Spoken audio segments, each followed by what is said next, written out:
Paris के एक छोटे और पुरसुकून कैफे के कोने में 5 लोग बैठे थे। ये आम लोग नहीं थे बल्कि दुनिया के सबसे होशियार मुजरिम थे।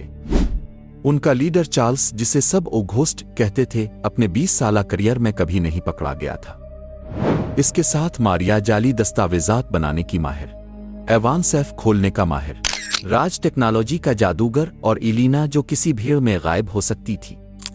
उनके सामने दुनिया के मशहूर बैंकों, म्यूजियम्स और खजानों के नक्शे रखे थे।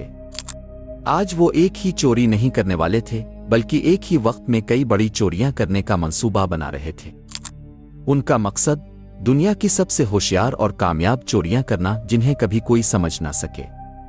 चार्ल्स ने कहा, टाइमिंग सबसे अहम है। एक भी गलती हुई तो हम खत्म हो जाएंगे। सब ने सर हिलाया। अगले चंद घंटों में मंसूबा तैयार हो गया। 3 मुख्तलिफ शहरों में 3 बड़ी चोरियां एक साथ होनी थीं। लंदन की सर्द रात में पहली चोरी बैंक ऑफ लंदन में हुई। ये बैंक यूरोप के सबसे महफूज बैंकों में से एक था। राज ने अपने लैपटॉप से बैंक के सिक्योरिटी निजाम को हैक किया और कैमरे बंद कर दिए। एवान और चार्ल्स सिक्योरिटी गार्ड्स के भेस में बैंक के अंदर दाखिल हो गए। एवान ने जल्दी से सेफ खोला और सोने के सिक्के और कीमती दस्तावेजात निकाल ले। उनके पास सिर्फ 12 मिनट थे और वक्त खत्म होने से पहले वो आराम से बाहर निकल गए।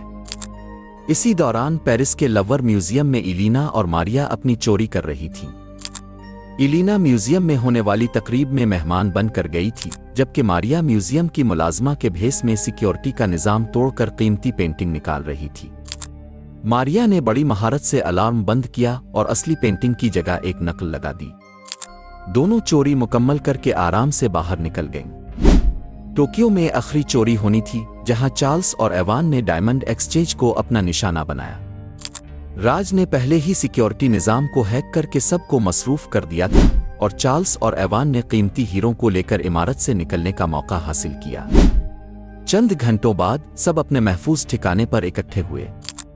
उन्होंने दुनिया की 3 बड़ी चोरियां बगैर कोई निशान छोड़े अंजाम दी थी, लेकिन उन्हें नहीं मालूम था कि इनमें से एक उन्हें धोखा दे रहा था।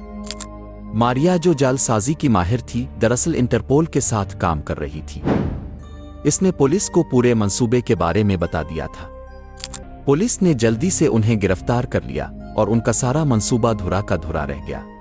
लेकिन चार्ल्स के पास एक आखिरी चाल थी। जब उन्हें जेल ले जाया जा रहा था, इसने राज के बनाए हुए एक छोटे से आले को इस्तेमाल किया, जिससे पुलिस की गाड़ी रुक गई।